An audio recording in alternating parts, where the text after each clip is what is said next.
Today's episode of Desertwood Days with Kathy Blaze is sponsored by Dork Publishing, expanding minds through fantasy since 2018. Learn more at the Dork Publishing website, www.dorcpublishing.com.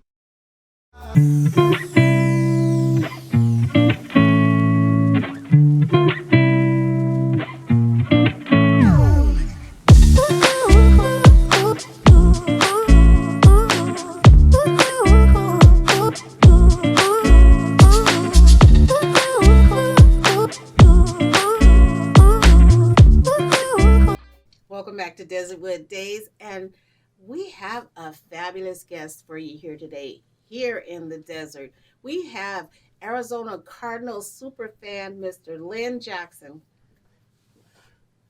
Hey there. Everything in the building, baby. Yes. How you doing? Great. Welcome. Thank you for having me. You know having me. We had to have the superfan here in the desert, okay? I know that's right. Welcome. Well, thank you. Thank you for having me. It's a pleasure. So, Arizona Cardinals superfan. Mm. How did that name come about? Yeah. You know what? It comes about through the media and just through the things they were doing. All I was doing is out there just being myself. I'm not expecting anything. I'm not expect when individuals actually used to call me superfan before I actually went with the super costume. I used to say, no, I'm just a fan. I'm just like everybody else. I'm just like the guy next door. Were you doing something different? I mean, for them to give you that name, I mean, you know, as entertainers, I mean, we may post a lot. What was it that you were doing so different than the next man that you got that title, the distinguished title of Arizona Cardinals superfan? Well, you know, the thing is that we, as a fan, being a Cardinals fan, after I retired from the state of Arizona after 26 years from being an adolescent counselor for the courts. And when I took the time off, I started just figuring out, what am I going to do with my life now? What am I going to do besides, going fishing? I still want to be involved in the community. So what I decided to do was I started seeing the needs of fans, other fan members that were being displayed on, social media. And I started wanting to meet the needs of those individuals. I think the first thing that we did was there was a individual whose daughter was going to Arizona State. She fell asleep at night and left the stove on and burned down her whole entire apartment. Wow. Her freshman year of school. Now she's out without a place. Right. The family is disoriented. Everybody's trying to figure out where to put her. The community of Arizona is amazing. Yes. And the people of Arizona are amazing. Yes. So what I did was yes, we are. Yes, I am. No, really. So what I did was I went on social media. I went on Facebook, and I just went into a fan club venture, and I asked. I said, how many people can help if you have anything to give to help this daughter, to make sure she stays in school, make sure she has a place to live. If we can refurnish her apartment, if we can furnish her with an apartment. I said, I have a trailer and a truck. I had an Arizona Cardinal vehicle, which you guys will see pretty soon in one of the pictures. And I said, I can use my trailer and go and pick up stuff and let's surprise this family. Wow. Well, to my completely startling and mind-blowing, like I said, the Arizona people are amazing. Within 3 hours, I'll put it like this, and within 3 hours, I had calls left and right all throughout the valley. I started picking up TVs and couches and furniture and stuff like that. Towards the end of the 3 hours, I got a call from someone locally in Scottsdale that informed me that they were going to go ahead and pay for her to be in another apartment for 6 months and paying her lease. Wow. And not only that, now we had local stores that jumped in, and we furnished her. When it was all said and done, we furnished her with a whole entire new apartment, clothing, furniture, you say every supply that she needs within 3 hours. That was mind blowing for me because I thought it would take a couple of days to get stuff together, but the community came together. So after that, I wanted to continue with it. You know, when we've seen family members that had lost loved ones, family members, or for instance, we had an individual, huge Cardinal fan, and his mom was diagnosed with level 6 cancer. Devastating to the family because she's a breadwinner. Right. So she was no longer able to work, and they didn't know how they're going to pay their mortgage. With the local media's help, and I have to say the local media's help as well, and many of the individuals, Cardinal fans throughout the world, came together, and we took care of their mortgage for almost a year and a half. Wow. Being able to pay for everything, make sure that they're on top, they don't have to worry or stress or anything like that. Unfortunately, she did pass away. But it's things like that that actually, the community started jumping on board with me and started following me. And everybody's like, "Hey, you're Lynn Jackson. Well, Hey, they you're Lynn saw what Jackson." you, and you know what? That shows that, you know what? Sometimes we sit back and we wait on other people to do things. Other people, such as the government or That's other right. entities, to help us get things done. When it took one man to just put that initiative out there and you got it started. You know, that's the crazy thing is, for years, throughout the course of our lives, we always hear, "Hey, one person can make a difference," Mm-hmm. and you somewhat believe it, but then at the same time, you're like, "Oh yeah, whatever." No, no, no. I'm here to tell you, I believe it Right. because I've seen it. I'm living proof that it actually does happen. Right. Um, just by me putting it out there, and everybody jumping on board, we've been able to do things in this community that our state and local government won't even do for a lot of the people. So when you reach out and you help the community, then everybody draws towards you. Right. Of course, And like I that's said, true. That is true. yeah, and it's huge. It's huge. It's huge to see all these people come together of ethnic backgrounds, you know, ethnic backgrounds and races and just showing and displaying love for an individual that we don't even know. Right. Right. That's heartwarming to me, and that's what Right. soothes my soul. That's Right. what drives me. So and when you retired and you thought, I want to do something, what am I going to do now that I'm retired? Was that the initial first thing that came to your mind? I want to help get this done for the fans. Was that the initial thing that came to your mind? My initial thing, it wasn't not necessarily just the fans; it was just helping those in need. Um, the Because you actually did that for 20 some years in your career. That's right. So That's right. that's where your heart is. That's where my heart is. Yeah. And the thing about being an adolescent counselor for the courts, it has its ups and downs. You have 26 years, and I think when it was all said and done, they said I had 12,964 clients. Which is totally amazing and mind blowing because now these same kids that I counseled back then, in which I made sure to make a difference in their lives. Right. I had to be their voice in the courtroom to make sure that they're getting the treatment that was needed versus being incarcerated. Right. Many times the courts held me in court, held me in contempt. But I accepted the challenge of being held in contempt because I knew I was doing the job that I was presented, that was given to me, and doing it thoroughly. But it's those things that, drew me towards. I knew once I stepped away, I still wanted to take it to another level, to still be involved with the community, to reaching out and helping those of every facet. I didn't want to be locked down in one certain area. There's many nonprofit organizations that I work with now that are amazing, and I still don't want to be locked down in one area because when people come to you, they come with different needs. Right. That is true. Are you a nonprofit? I am not a nonprofit as of now. Oh, okay. Is that a plan? That it has been somewhat of a plan, but COVID makes you realize that just how short life is. And when you realize just how short life is, you start, revamping and restructuring your life in a way so that you can live it to its fullest. Or I can't speak for others, but I'm gonna speak for me.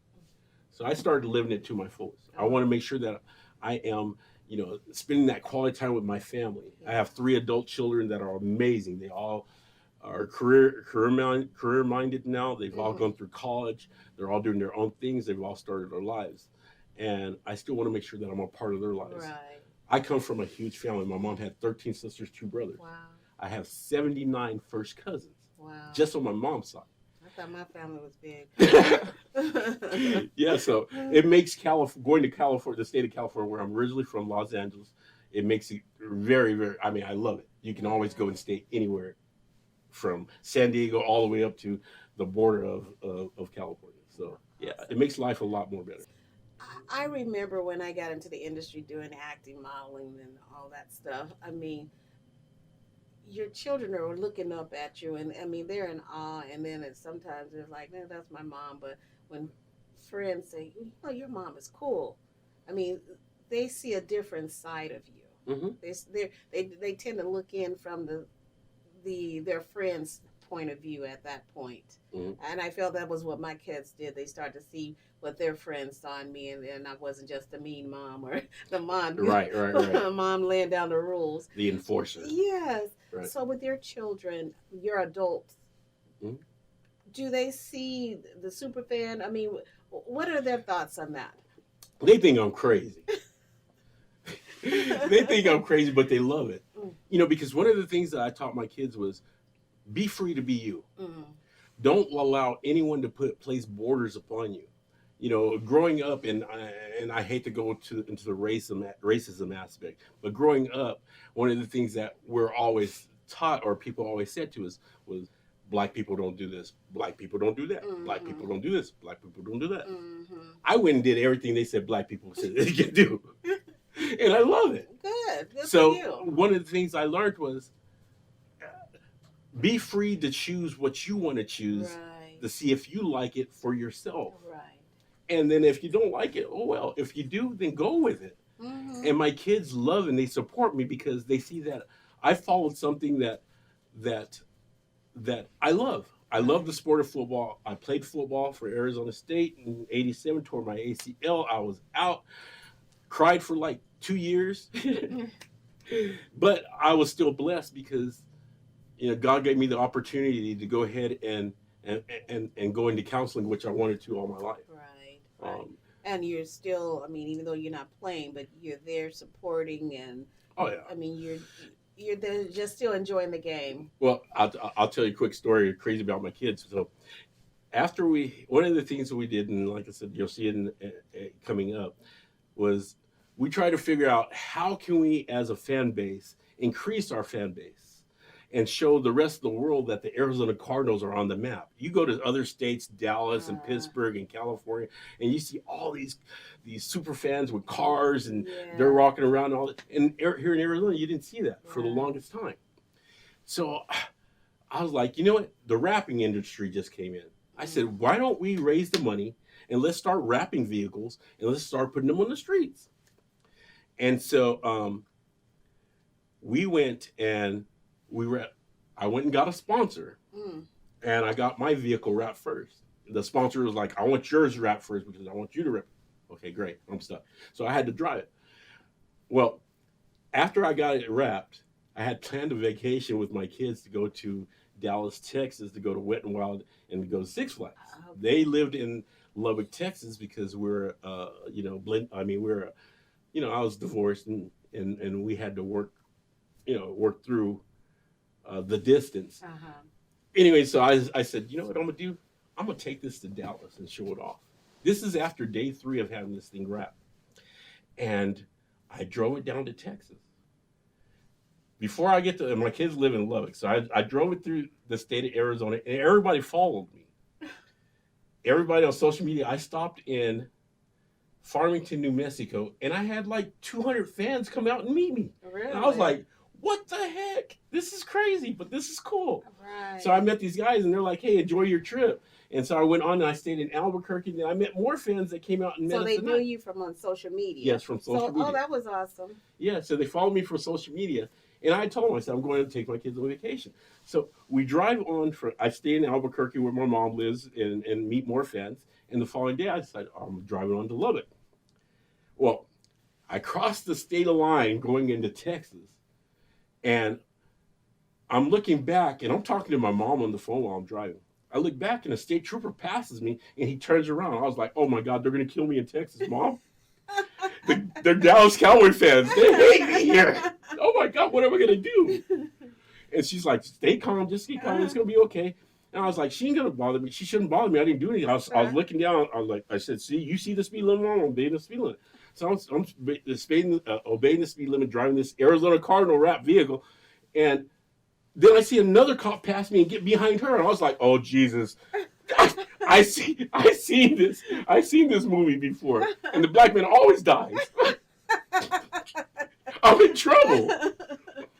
Well, as I'm driving still and I'm really paying attention to every sign and everything, just thinking, what could they possibly want? Did I hit somebody or do something back there? Did I do anything wrong? 2 more cops come up. She turns on her lights, and pulls me over. I pull over, a cop pulls in front of me. I was like, Jesus. I said, Mom, keep this and show everybody, I didn't do anything wrong. And she comes up to the door and she says, can I have your driver's license, insurance? And I said, yes, ma'am. I said, but if it's okay with you, what did I do wrong? And she said, sir, just give me your driver's license and insurance. I was like, oh, they're going to railroad me. I already know I'm in trouble. You had all this stuff in your mind. Yes, it's crazy. All this stuff's going through my mind. And so I give her my driver's license. She goes back and she runs it or whatever. And she comes back. And at this time, there's 5 cops, 2 in front of me, 3 in behind me. And they have their lights on. I'm going, oh my God. Well, she comes back and she says, all right, Mr. Jackson. She says, you have 2 options. She said, you can either drive your vehicle and follow us to the station, or I can go ahead and incarcerate you now, and we'll tow your vehicle to this. I said, I'm going to drive to the station for $200, Bob. Shoot, let's go. No, why? But why are you taking me in? And she said, we'll explain that once we get. I said, but I have a right to know why I'm being. And she says, it's your option. If you want to go now, you can go with me, and we'll impound your vehicle. And I said, no, I'll drive. Mm-hmm. So I'm driving. And I told my mom, hang up the phone, call an attorney, call everybody you know, make sure that everybody knows I'm about to go through this stuff, and I'm in Dimmitt, Texas. Well, we pull up at the station, and they pulled me into the middle, and then all these cops surrounded me. I'm like, this is crazy. And so the lady comes up to the car, and she says, will you get out of the car, Mr. Jackson? I said, sure. So I reached and I got out of the car. I said, my hands are up. Everybody see my hands and everything, making sure that I'm doing everything right. And I stood up, and she says, okay. She goes, can you turn around so I can just search your body? And I said, yes. So I turned around, and then all of a sudden I heard this voice say, make sure you check him make sure you check him from head to toe and leave nothing untouched. And I know this voice, but it's a distinct voice that I hadn't heard in years. I turned around and I looked, and I was like, oh my God. It was the sheriff of Dimmitt. Well, the sheriff of Dimmitt is my best friend's brother from Portales, New Mexico. And he seen that I was doing that trip. So he put out an APB to bring me in so I could stop and see them before I went on the load. Oh I said, goodness. You didn't have to scare me like that. So that was a crazy story. That is a crazy story. But you brought some media for us also, right? Yes, I did. So we're going to take a look at some of your media. Okay, great. Oh, my goodness. That was a crazy story. So that's just me. That's just me and just a character me. When I talk about character, it's not really a character. It's just me. I'm free to be me. That's true. Now, this is where it's all started. This is actually... This picture right here represents when I first took the trip. I left from New Mexico, picked up my kids in Lubbock. We went on to Dallas. While we were in Dallas, we went to Six Flags. I went to Six Flags with my kids, and the kids wanted to go to Wet n Wild, but it was humid. So I said, "You guys go ahead and go." They're older kids. I said, "You guys go ahead and go. I want to do something else." I called my friend. Her name is Gloria Zapata. At SMU University in Dallas, Texas. And I said, hey, what are you doing for lunch? I want to take you to lunch. She says, okay, sure. I go and pick her up in the Arizona Cardinal vehicle. She's like, oh, this is crazy. You're driving around. This is crazy. And I said, yeah, I got something to do, though. I'm going to take you to lunch. And she's like, okay, by the stadium? I said, yeah, by the stadium. So we get in front of AT&T Stadium. And the two of us, she's sitting right beside me, right across the street is the stadium. And I said, quick, put on this Arizona Cardinal jersey. And she said, huh? I said, yeah, put on this Arizona Cardinal jersey. She said, why? I said, I'm jumping the curb and I'm going to drive all the way to the staircase. We're going to jump out and take some quick pictures. And we're just going to take them and then we're going to drive off. No big deal. She says, oh my God, you're going to get me in trouble. Well, I go and do the picture and we jump out and do the picture, and you can't see it, but in the back of that picture, there's security running up to me saying, hey, hey, hey, hey. Okay. So we waved at them, and I said, we took the picture, jump in the car, no big deal, let's go. She's like, oh my God, you're going to get me arrested, you're going to get me arrested. Nothing happens. I take her back to work. I go and pick my kids from Wet and Wild, and, we go on with the evening. Well, I posted the picture, not thinking about it. I posted the picture. The bird is the word. Just got through spreading the seed all the way around Dallas Cowboy Stadium. Wow, okay. Didn't think of anything about it. Next thing I know is, you'll see the clip after this. I believe it's a 24/7 Sports. Do we have another picture after this? There we go. Okay. So that's a clip from Dallas that they actually have put. Next thing I know, I turn off my phone, not thinking anything about it. I had posted the picture. I'm not thinking anything about it. I'm going to enjoy the rest of the evening with my kids. And then we're going back to Lubbock, and I'm going back to New Mexico the following day. The following day. Okay. So we're going to speed through some of these pictures that you brought in so we can get them in, okay? Let's do that. And So the Dallas Cowboy picture, anyways, long story short, we take the picture. I post it. We turn back on my phone 3 hours later. 3 hours later, it already has 1,000,007 hits. wow. I'm like, what the heck? My phone starts vibrating. It's basically it's Prime. They're calling me from ESPN Primetime News on my phone. I answer my phone and he's like, "This Lynn Jackson?" Yes, this is Lynn Jackson. Is it true you just took your vehicle, your Arizona Cardinal vehicle to Dallas Cowboys? I said, yes. He said, why? I said, because everybody knows that Arizona Cardinals are on the map. We're here to stay, and we're growing. We're not turning around. We're growing. We started from the bottom. Now we're here. Right. He said, that's great. He said, you know who you're talking to? I said, no idea. I was talking to Marshall Falk. So let's move on with the photos. Okay. Yes. You also done a lot with the community. I love involving the community and the children. Our youth is our future. United Dance Team is one of them, a team out of Buckeye, Arizona. And when I met these girls doing their little dances, I was like completely amazed that you have somebody so dedicated, and they're true Arizona Cardinal fans. So I was like, let's do some stuff together. So we actually started doing some stuff together. Now they actually help me with a routine. I'm actually going this year for Arizona Cardinal Fan of the Year 2022. With that is going to come a lot more because I'm going to go for Superfan of the Year for the Super Bowl, since we have it here in Arizona this year. Oh, wow. And so getting involved with the community and with the youngsters, showing them support and being there. This is a clip from Flagstaff. A team from Flagstaff was playing in championship. I knew their son since he was little. I showed up in my costume. They're completely blown away. Oh my God, the Superfan came. Right here, this is what we do. This is us tailgating. Oh my gosh, you have Mr. Red. You have the Warner Brothers. We call them the Warner Brothers because they dress alike, but they're amazing. And you have all these characters that are out there at the stadium. When you bring them together, man, you're talking about an elite group of fans that just loves to get down for football. That is awesome. Of course, we come together and as you can see right there, we bring in groups. Yeah. When we tailgate at the stadium, we have sometimes in the range of 1,500 to 2,200 people show up to eat our food and hang out. Right there, that's one of the things that we do once a year. I take at least 75 to 80 kids. And Castle and Coasters, they donate all of the tickets for every one of those kids, and we give parents 5 hours to go ahead and stay in the cell, go get your nails done, your hair done. We're going to take care of your kids for 5 hours. That's awesome. And we have all these group of kids, so spending time and being involved with our youth is just really, really huge. The reason why I love the youth is just like even this picture. It's like Victory Monday. Because I tell them, be free to be you. Be free to go out there and explore your mind. The things that you say that people say you can't do. Go out there and explore and see if it's something that is reachable for you.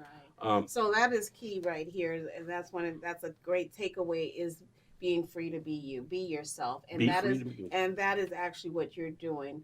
I mean, even though you got the title of Arizona Cardinals super fan, you are being yourself. That's it. That's Yeah. it. Everybody's like, you do this and do that. Um, how is it that you're being a super fan? I'm just me. Right.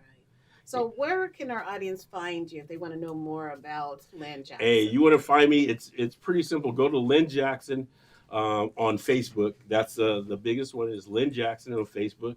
You'll see all the pictures and everything we put up there. Also, you can look on Instagram under at LJ underscore Cards fan. Oh. And other than that, you'll find me around town all over the place. I'm always all over the valley. Well, it was such a pleasure to have you here today. Oh my gosh, it's been a total pleasure Thank being you. here, and thank you for having me on the show. Thank you very much. And thank you for joining us here today on Desertwood Days, and we'll catch you next time.